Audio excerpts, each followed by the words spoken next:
And a good morning to you and welcome to the show. The Back Nine Boys Golf Show is brought to you each week by Mizuno Golf, Reach Beyond, by Sea Palms Resort. Join and enjoy the Miracle Practice Facility for members only and that the pros use. By Bridgestone Golf, play the ball that fits you. And by RSM, sponsor of the RSM Classic, giving back to our community.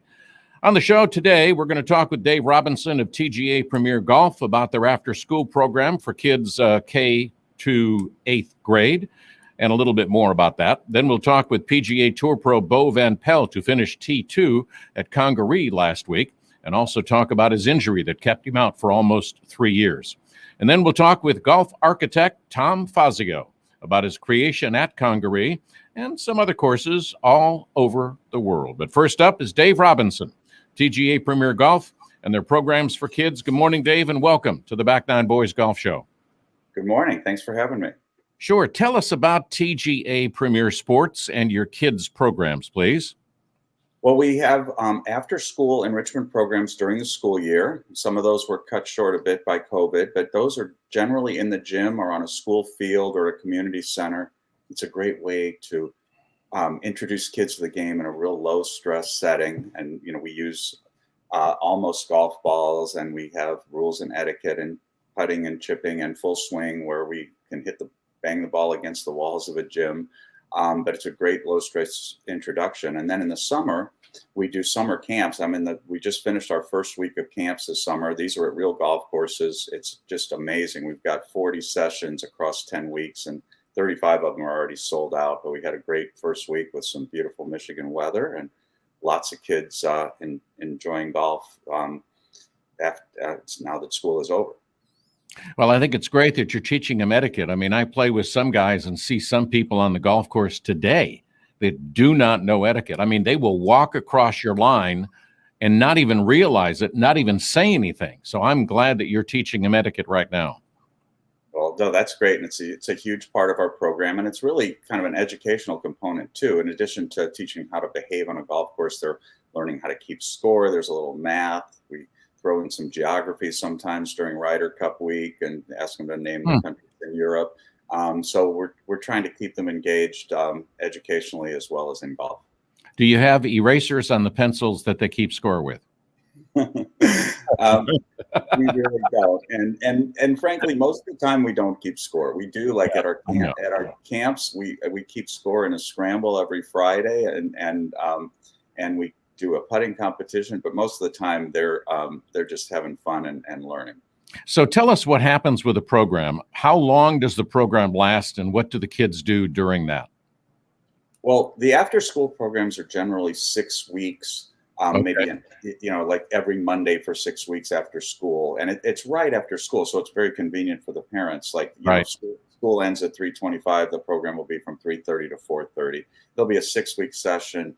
And we will do these fall, winter, and spring, and kids can progress from our yellow level to orange, red, blue, and black as they take more sessions and build on their skills. And then in the summer, we have week-long summer camps. And so these are Monday through Friday from 10 a.m. to 4 p.m. Most of them, we have a couple morning-only camps, but most of them 10 a.m. to 4 p.m. So they'll have instructional stations in the morning. They'll have a full swing station, a bunker station, a chipping station, a putting station, and then lunch, and then they'll play 9 holes every afternoon with an instructor with each foursome. And of course, that on the golf courses where they're learning a whole lot of the etiquette, as well as how to hit various shots. What I love is that you start them close up and then move them back, where when I began playing golf, we start way back. And as we get older, we start moving up and then we start, boy, this game is really fun. I mean, now I can hit a par 4 and 2. Mm-hmm. Yeah. Oh, absolutely. And we do try to adjust our tee boxes at some of the longer courses. Yeah. So the younger kids might be hitting from the 150 or 200 marker instead of the forward tees. All right. So what I read in some of the research is that you have over 750,000 kids in your programs with over 100 chapters. That is quite an accomplishment. Yeah. No, that's the national. I'm TGA Okay. Michigan. I am one of the chapters, and you're one of the 100. Okay. And we have this summer, I've got over 1,000 kids in our summer camps across Oh my 46. gosh. And then in the school year, we um, well, 2020 and 2021 were hurt a bit by COVID, but like in 2019, we had in during the school year we had about 2,500 Wow. after school programs, and then this is our biggest summer yet with over 1,000 kids. So And that's do you think part of that is due to COVID? People are now more comfortable about getting out. They've been cooped in with this COVID for so long, and now they just want to get out. Plus, your program is obviously a good one for them to get into. I think so. There's Yeah. obviously a real hunger for outdoor activities. Golf Right. is a safe activity. We had a full session of summer camp last summer. Really the only big difference from previous summers was that we were taking the kids' temperatures and we were socially distancing at lunch. We always socially distance all the time. At the beginning of every camp session, I asked the kids, "Why do we want you 6 feet apart?" And they all say, "Because of COVID." And I said, "Well, not really. 2 years ago, I'd never heard the word coronavirus, and I still want to do 6 feet apart. Why is that?" And finally, someone will say, "So we don't hit each other with a golf club." So golf is a very socially distant sport anyway, and it's safe. So even last summer we had full-fledged summer camp programs, but they're clearly we have. My biggest frustration right now is I keep getting calls from parents who want their kids in the program, and I'm sold out at Yeah. so many locations. So Yeah. we've got about 400 people on wait list, which is a Wow. little scary, but Yeah. Yeah. So, what is the age group that you work with, Dave? basically it's about 6 to 14. It's kind of kindergarten through 8th grade. So some 5-year-olds. In our summer camps, we basically say entering first um, through 9th grade. Okay. And then we have we end it there partly because the high school age, we actually have a whole lot of high school assistant coaches. And one of the things I'm most proud of is I've done this now since 2009. 2008, I actually bought the franchise. We had a few programs in the fall of 2008, but the full-fledged operation started in 2009. And we now have, I think, more than 75 former students who've become assistant coaches or lead instructors. That is really, really cool. Yeah, that's neat. We had a Wayne State University junior who was in one of our very first after-school programs in 2008 as a 9-year-old, and he's 21 now, and he was one of our instructors this week. So. Oh, that's great. I know Golf Magazine endorsed TGA Premier Golf. What does that do for you, or does the reputation of what you've done up in Michigan help? But the Golf Magazine has got to help your brand as far as people. Oh, that was a very nice story James Colgan did, and on golf.com. So, I think I hope some people read that, and there's been some other really nice stories, but really the most important thing is the kids talking to their parents and saying they had a great time, and the parents talking to other parents, and kind of the word of mouth. Obviously, we have successful programs at schools, then people then decide they want to be in our summer camp programs, and we also do have competitive leagues in the fall and spring, and we have some summer individual tournaments, and we have parent-child events. So we do quite a bit of things, but it's really more the word of mouth than kind of national publicity. So in 2008, when you bought the franchise, how did you find out about TGA Premier Sports, and why did you want to get involved? I had just left a career in journalism. I was a newspaper editor for 32 years, including 23 at the Detroit Free Press. I was sports editor of the Free Press, then deputy managing editor. And I thought I loved my job and thought I would be in journalism forever. But this was right about the time that the business was sort of falling apart. And our newspaper, the Detroit Free Press, used to be owned by Knight Ridder, which is a great company. And I had worked there with Knight Ridder for a long time at the Miami Herald and at the Free Press. And Gannett bought it. It wasn't quite the same, even though I still had a good job and a good salary. And they announced this buyout program, and I kind of stunned everybody by taking it myself. I was supposed to help manage this and how we're going to reduce staff, but I was sitting in a meeting and realized that my son had graduated from college. My daughter was a junior, and I thought I might be able to swing this. My costs are going way down, and I started looking at all kinds of second careers, including the golf industry. And I actually, my wife and I both kind of spotted it, just online. And Right. I've always been involved with kids. I've always coached my kids' little league teams in baseball, and I've been a golfer since I was 10 years old. And so I got interested in it, and as well as looking at a lot of other jobs. And at first I thought, I can't have a job with no salary or no benefits. But as I started looking at it and realized this is exactly what I want to do. I want to be an entrepreneur. I want to run my own business and build it. And it's been terrific. Great. Well, give us the website so our listeners can go to it and find out more about TGA Premier Sports. Okay, it's www.playtga.com is the national website, and then usually just / for mine would be SE Michigan or wherever you are nationally. But there are chapters throughout the country. Dave, I can't thank you enough for your time. Appreciate it. And I just love what you're doing for kids and love what you're doing for their families and getting them involved in this great game. Well, thank you very much for having me. All right. Dave Robinson of TGA Premier Sports up in Michigan. He has a chapter up there. Go to their website and check it out. We just want to thank him for being with us, taking time. Next up, PGA Tour Pro, Bo Van Pelt. But first, Mizuno Golf is introducing their ST series of drivers and fairway metals. And so you can extend that long game that you've got. Their new irons, the JPX 921s and the MP20s, are built for feel with absolute precision and performance. Complete your bag with the new M-Craft putters. Check out all the new clubs at MizunoGolf.com. Nothing feels like a Mizuno. Reach beyond.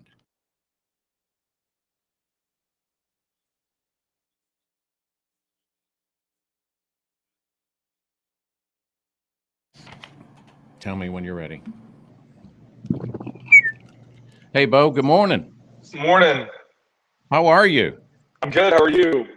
I'm good. I'm thrilled that you're back with us. It has been several years since you and I played together up at TPC Wakefield, which, by the way, we won, of course, because of you. Hey, can you do a promo for me and say this is Bo Van Pelt, PGA Tour, and you're listening to the Back Nine Boys Golf Show? Yeah. Okay. Whenever you're ready, we're recording as we speak. Okay. Hey, this is Bo Van Pelt from the PGA Tour, and you're listening to the Back Nine Boys. Perfect. I am so glad that you're back. We obviously want to talk about that. I've got Tom Fazio after you to talk about Congaree. I never heard of it. I was talking with Harris English a couple of weeks ago, and he was saying, yeah, I'm going up to Congaree. And Jaybird said he was going up and got an exemption, and I never heard of the course before. Yeah, I heard about it for years. You know, my coach had been an ambassador there. John McNeely, one of the head pros, had been out Floridian, and my coach used to work for Wayne Huizenga. So I heard about it for years, but I'd been hurt. So it was one of those deals where I was like, there was no reason for me to fly to South Carolina and check it out. And then, I've been busy traveling, just trying to play tournaments. So I went over and saw it the week at Hilton Head. Got my first look. I didn't play the golf course, but I practiced and just kind of got to see the place. And I was like, wow, this is really special.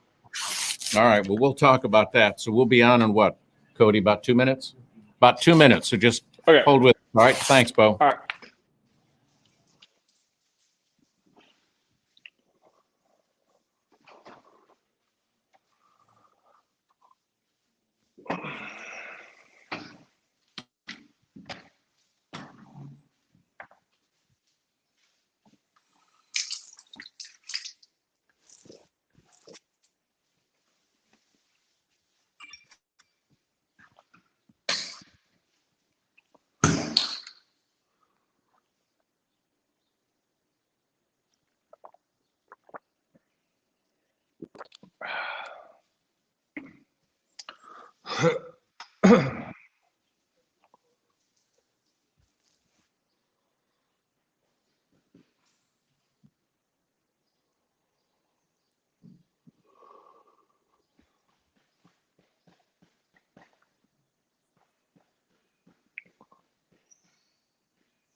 Hi, this is Davis Love III, and you're listening to the Back Nine Boys Golf Show.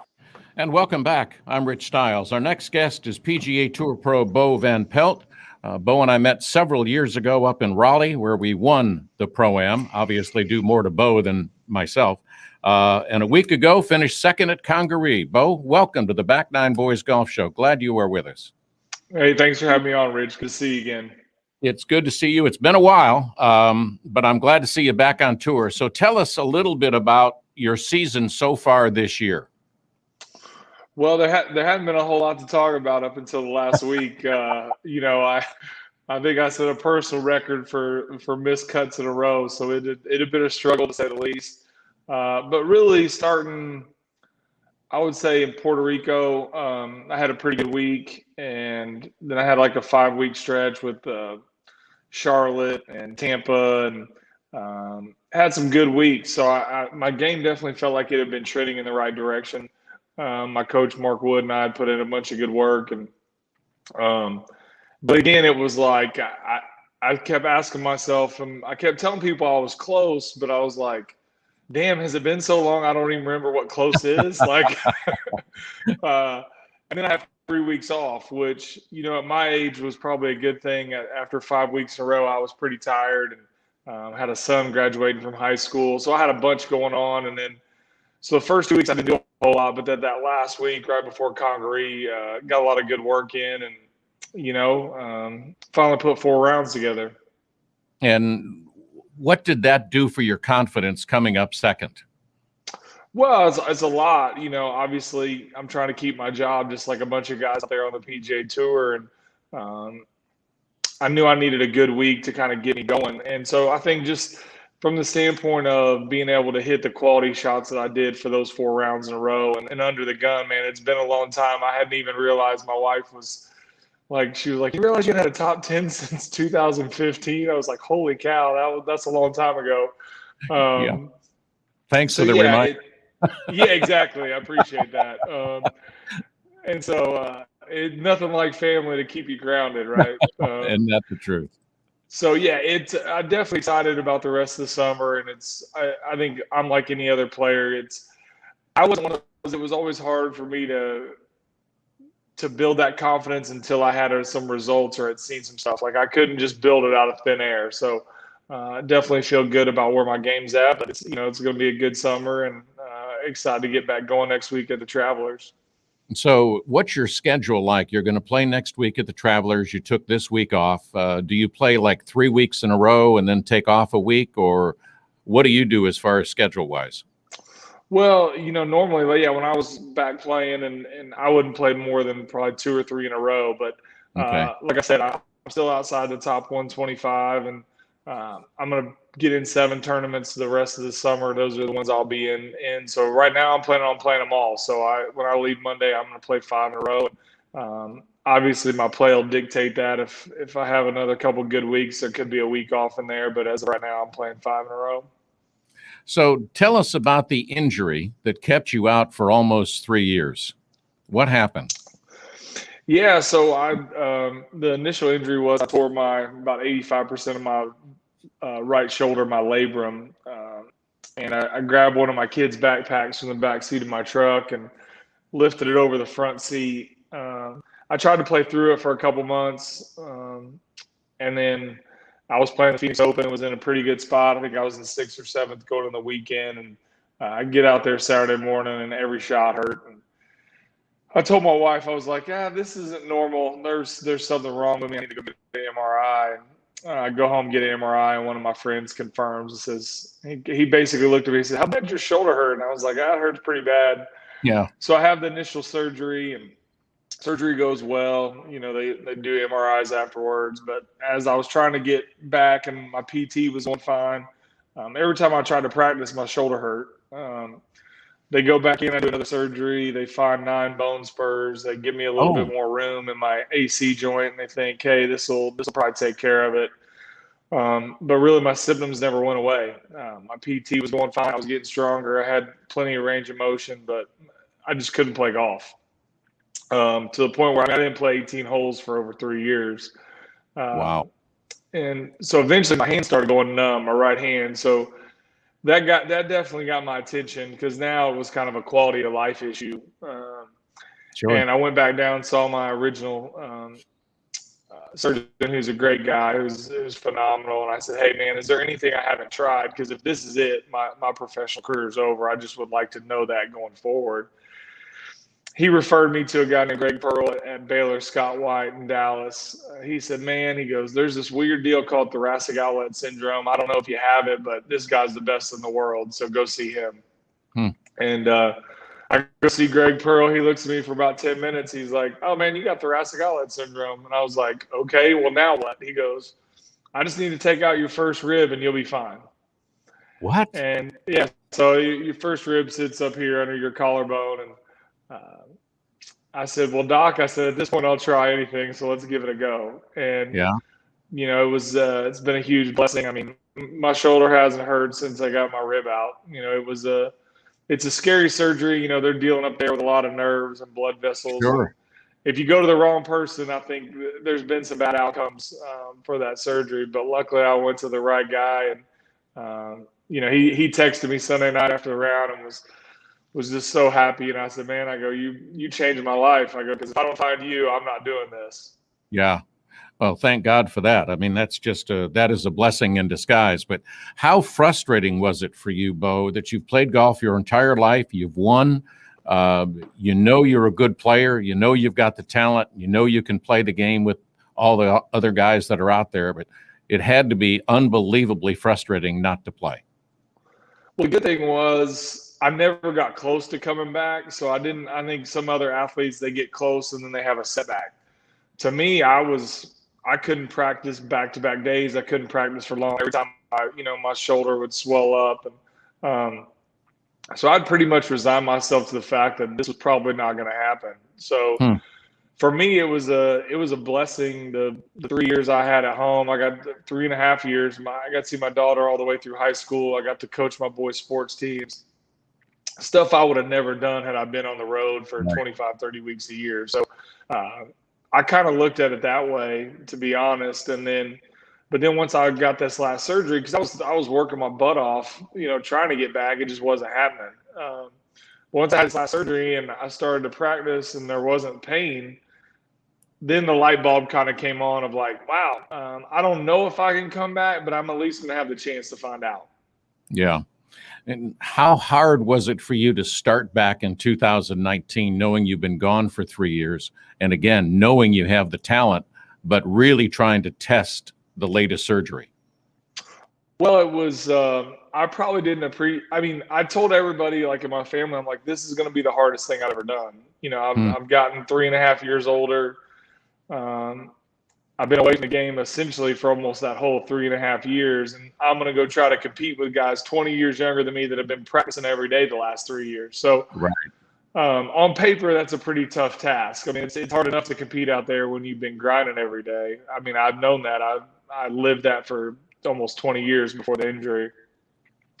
But I still probably didn't appreciate how hard I needed to work. And that was probably part of my struggle, is that, look, you think you're working hard enough, but at some point you realize, look, these guys that you're competing against are the best of the best. Like, you got to do all that little extra stuff that you probably don't feel like doing. But that was kind of the grind mode I had to get back into. Well, I know one of the quotes that I researched about you was, you said your good was good enough, but my bad was horrible. No, for sure. I think if you look back at my career, my best years, I think you talked to any guy that played with me, I was consistent. And yeah, you were. My poor shots were, in the first cut of rough, or they were just in the rough to where I could play, right? I was not out of play. And that was the biggest thing I noticed when I came back. Guys would play with me or back home or whatever, and I'd hit a bunch of good shots, but then my bad one would be 30, 40 yards offline. And you just can't compete on the PGA Tour if that shot's in your repertoire. It's just too hard. We have too many tough holes where you have to be able to drive and play, or the pin positions are tough enough to where you got to know where the ball's going, because if you're out there and you don't know where to line up, it gets really tough. And I lived that for about 1.5 years. And you just can't compete. There's not that big a margin of error to know if you Right. got a 6 or 7 or 8 in your back pocket. And that was what I was struggling with. Yeah, and caddy-wise, you had a caddy up until 2016. Is it the same caddy you have now, or is it someone different? It's somebody different, So when I was out, obviously he's got to go find another job, and he's back working and got a good bag. And the guy who's caddying for me the most regularly now is a guy named Mark Cheney, who I had for 7.5 years. He caddies for Fred Couples on the Champions Tour, and so when Fred's not playing, he'll come out and caddy for me. And then other than that, I've been filling in with some different guys and friends. And actually in Congaree, I used a local guy. So, I got to credit my golf coach, Mark Wood, who's up in Charlotte now for that. He just said Cheney couldn't work because Fred was playing at the American with the Steve Stricker event. He said, man, these greens are kind of tricky. He's like, they got some good local caddies. You should just use a local. And I was like, all right. I was like, set it up. And so I used a guy named Trent Hoisington, and Trent was great. And we had a fun week. And do you think that really, really helped by using a local caddy at Congaree, knowing the greens most of all? Yeah, it definitely helped. I mean, it was funny. I think probably 95% of the time I was showing him where I thought, and he agreed with me. But I think for me internally, just knowing a guy that knew that golf course so well, Right. and when he confirmed my reads, then it was like, okay, then I think it was easier to just make a comment and stroke, because here's a guy who sees guys play here every day. Yeah, that's got to help a lot. I mean, just the little things that most people would not think about helped you along the way. For sure. And, and I probably need to listen to him more, because there were 3 or 4 putts where I was like, there's no way that putt breaks that way. And then I'd hit it and I'd walk over and I'm like, damn it, Trent. I was like, I should have listened to you. He goes, yeah, I saw the look on your face. I could tell you weren't going to listen to that one. Hey, Bo, I'm so glad you're back, and it's so great to catch up again, and good luck for your next 7 tournaments. And we hope to see you in the fall at the RSM that we have down here at Sea Island. Rich, thanks for having me on. I appreciate it. All right, Bo, take care. Bo Van Pelt, absent on the tour for over 1,300 days, now is back, placed second at Congaree. Speaking of Congaree, our next guest is the golf course designer, the Tom Fazio Great Course at Congaree. He's up next. And up next for you is checking out the monthly specials at CJ's Italian Restaurant. If you pick one of the ones picked by the elementary school, they will donate back to that school. They are family-owned. Ada and Graham own it. They're great folks. Their food is made in the kitchen from scratch every morning, including the pizza doughs, bread, sauces, and everything, mouth-watering as we speak right now. Their appetizers, salads, and sandwiches, everything is made fresh. Check out their full menu at cjsitalianrestaurant.com, cjsitalianrestaurant.com.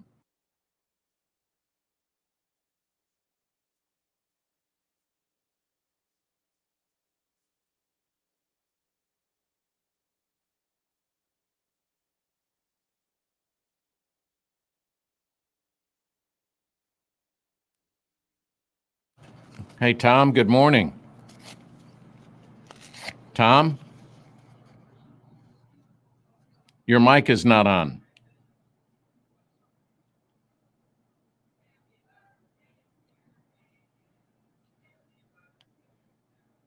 Can you hear me now?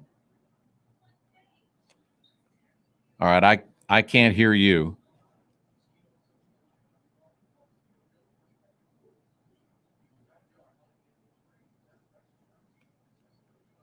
Still can't hear you.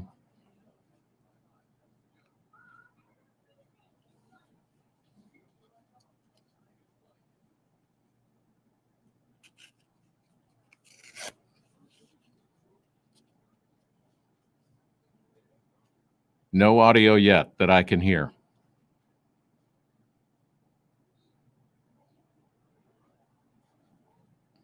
Cody, what does he have to do to get his audio on? Just need to activate your mic on the StreamYard app.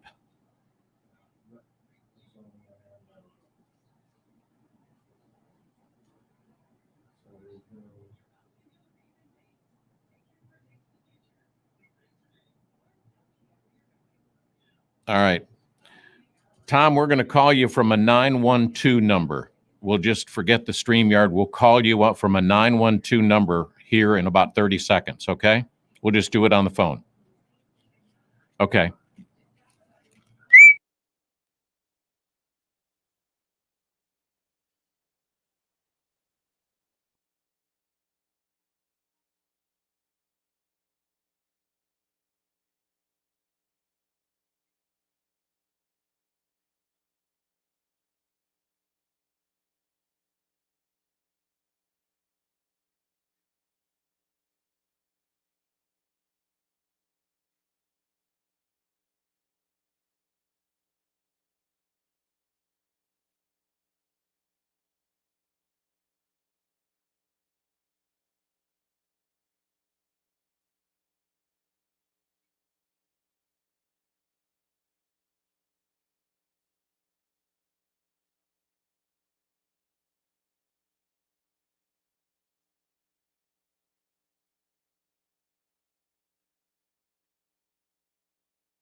Do what? Hey, Tom, if you can hear me, can you do a promo for me? Tom Fazio Design. You're listening to the Back Nine Boys Golf Show. Whenever you're ready. No audio. All right, we have no audio. Okay, no worries. Yeah, we can get audio from you, so we're going to do it on the phone, all right? All right, sounds good. I'm going to put you on hold. We're going to be back in about 40 seconds.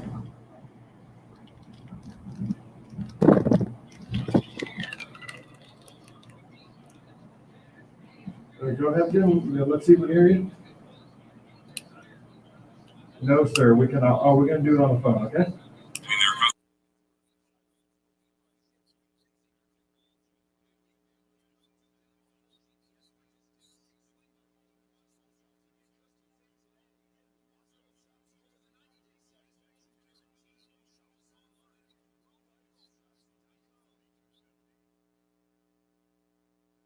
Everybody out there, this is Dan Murphy. I'm thrilled to be on the Back Nine Boys. I am the president and CEO of Bridgestone Golf. Been in the business for about 25 years, and I've learned that Rich Styles and the Back Nine Boys are the way to go. And we are so glad that you are with us. It's a pleasure to welcome back on the Back Nine Boys Golf Show Tom Fazio, who has created Seaside, Ocean Forest, Deer Creek at the Landings, many more, but including last week's PGA tournament at Congaree. Good morning, Tom, and welcome. Can't thank you enough for being with us this morning. Well, thank you. It's a great weekend to be talking golf, isn't it? Yes, it certainly is. Okay. So I got to tell you, I did not hear of Congaree until I was talking to Harris English and Jonathan Bird, and they told me they were going up playing this tournament that was replacing the RBC Canadian up in South Carolina. What a great golf course. Yes, it's a wonderful site, wonderful program, the whole detail of why it was created, the people behind it, John McNeely and Bruce Davidson. I've worked with them before on other projects, and had the right people with Dan Friedkin and Bob McNair, who were the founders and the people really behind it financial to make it happen, and it's a fabulous place. Well, it was a very program. Oh, yeah. I mean, a great golf course, looked great. How was it to work with these guys? I think there's one or two members, and everybody else just creates this foundation that they have? Well, it's a piece of that. They're called ambassadors, actually. Okay. Kind of members, but they're called ambassadors because they're expected to do a little bit more than even a member. Where a member gets to use the facilities and play and bring their guests. You do that at Congaree as well, but as an ambassador, one of your jobs is to help through education, through the program, the foundation that Congaree has, helping young people around the world. This is a world kind of deal. In fact, as we speak, the classes are going on right now. The golf course is closed after the tournament, and they'll have summer classes for kids from all over the world, and for a couple of weeks, and a couple of weeks just from kids from the U.S. And they're mentoring them, education, golf, etiquette, lots of things. So it's a fabulous thing. Have you worked with this kind of a situation before, this foundation? Not in the detail that this is, not Okay.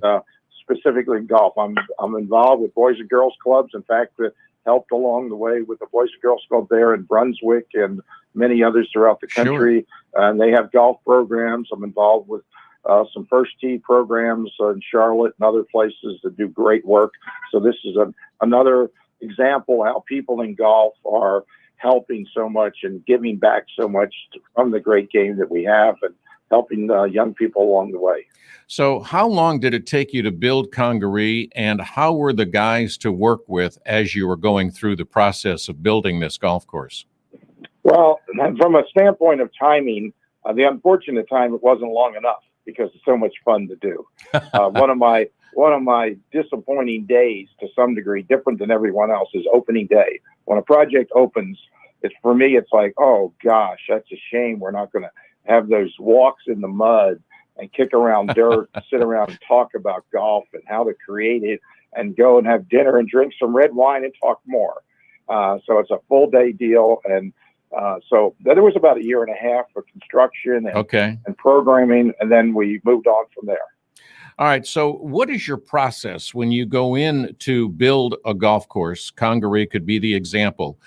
Do you come in and kind of look over what you have? Do you look at pictures prior to? So let's start with kind of your first visit, once you agreed to do the golf course. Well, the first visit for me usually is a phone call and discussion about a piece of property somewhere USA. Okay. And then usually someone will send me in this case, John McNeely sent me some maps and photographs of the site and the land. And of course, I knew the location, having done many golf courses in the South Carolina area, and certainly from the Sea Island to Hilton Head and those areas. I knew the land. And in fact, interesting enough, about 30 years ago, there was a gentleman who was a very big philanthropist and gave lots of money to Boys and Girls Clubs, and he owned a several thousand acre bird shooting range of land. I guess they're called, they're not called plantations, they're called something else.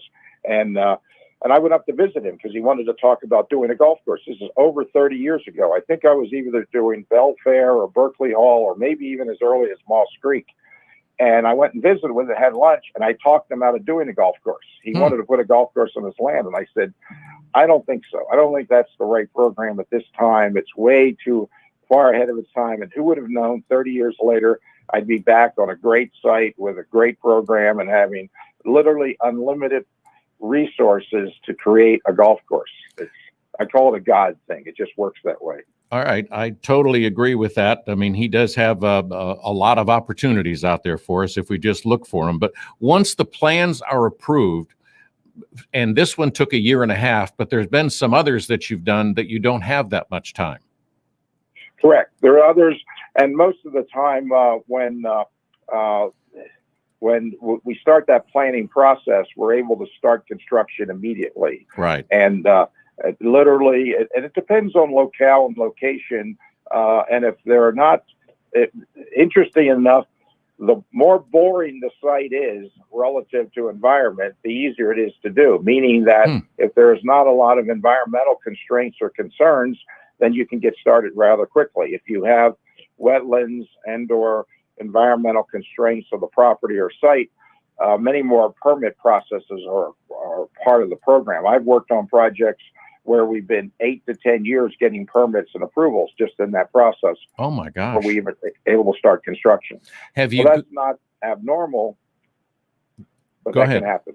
Okay. So have you gone to a site besides that one you just talked about a few minutes ago and said, there is no way that I can build a golf course. We need more land, or this is just not going to be what I'd like to do at this point?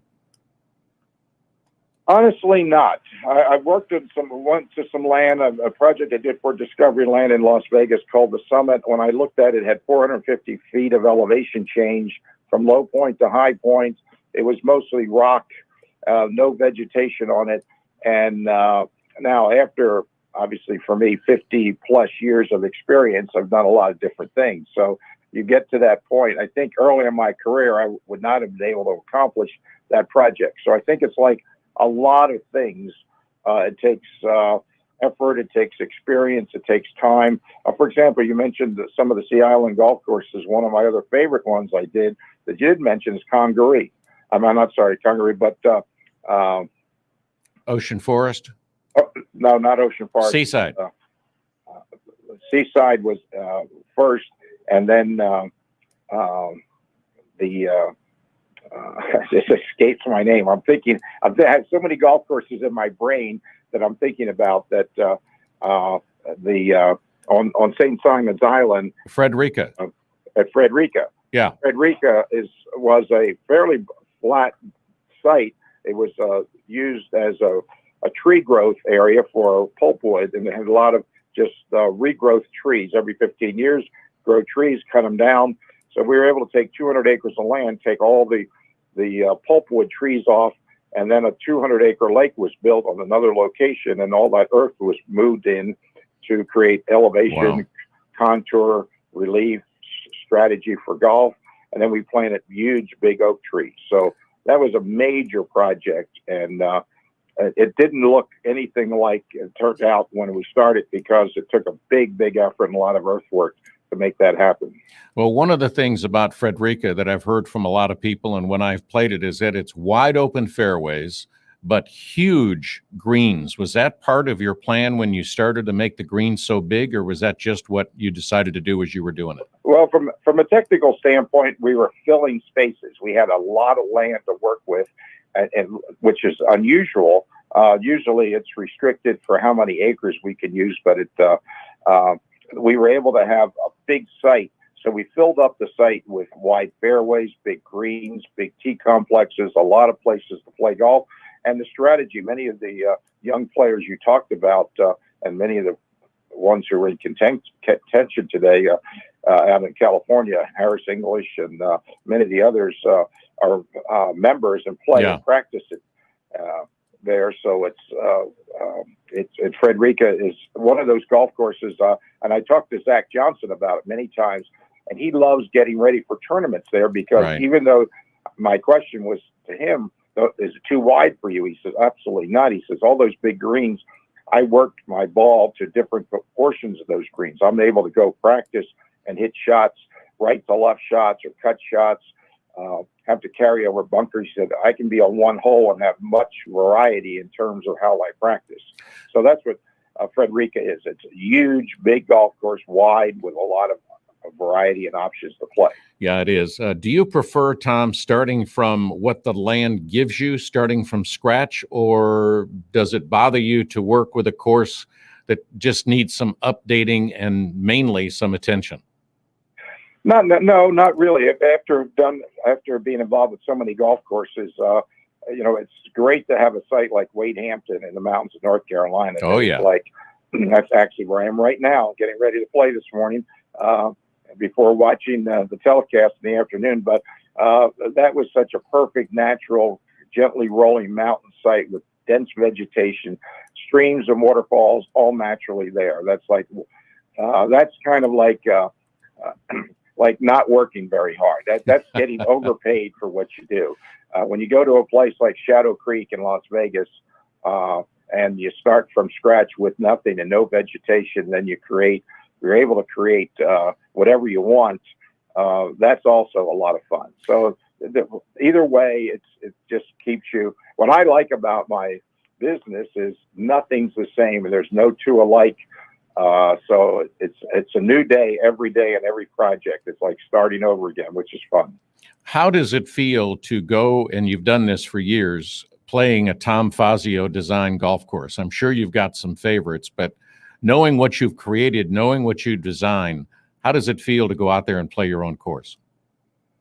Sometimes I say, is this the real world? And again, I'm getting to that age where I've done it so many times. Yeah. And like when I go to Sea Island, the choice of really a big type problem. Do I go to Frederica and play today, or am I going to go to Seaside? Right. When I'm in Cashiers and North Carolina in the morning, I actually literally wake up and I have a new course called High Hampton. We just opened this month. It's right next to Wade Hampton.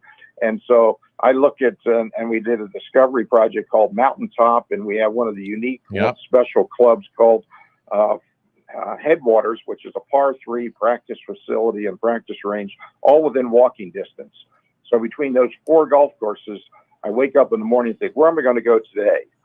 And that's kind of, I call it my personal Monterey Peninsula. That's what I call it. So I love it. there are I nice love it. problems to have. When I'm in Florida at my winter home, between Jupiter Hills and MacArthur and Emerald Dunes and Floridian, it's like, again, that's really a big problem to decide what kind of style of golf course I want to play that day. Yeah, such a problem. I wish we all had those problems. Tom, hang on with us. We got to take a quick break. We'll be back with Tom Fazio on the Back Nine Boys Golf Show right after these messages.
This is Mike Shannon, Director of Putting Instruction at the PGA Tour Performance Center at the TPC Sawgrass in Ponte Vedra, Florida, and you're listening to the Back Nine Boys Golf Show. I love that promo by Mike. I just love it.